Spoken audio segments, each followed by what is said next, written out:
mafi shan wahalar sahabbai daga ciki mun kawo a nan. Gidan Yasir, shi kanshi mai gidan aka ɗaura shi tsakanin raƙuma guda biyu, aka yaga shi biyu. Tsarki ya tabbata ga Allah.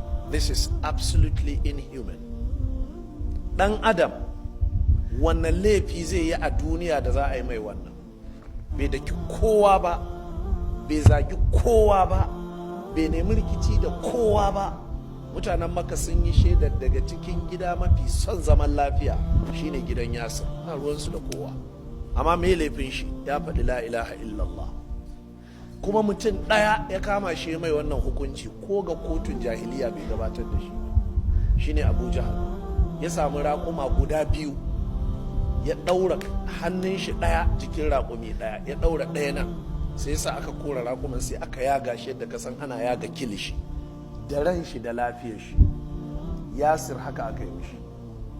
Aka kama matar shi Sumayya, aka bankare ta baya tsirara a cikin jama'a. Wannan ja'iri Abu Jahal ya sanya mashi ya rinka daddaga farjinta, tana kuka tana ihu, sai da ya daga da gabanta ta mutu. Annabi yana ji yana gani ane musu haka, amma in ya zo wuciya sai ce isbiru ala Yasir, ku yi haƙuri gidan Yasir, ku yi haƙuri, fa inna maw'idakum aljanna, aljanna ce makomarku.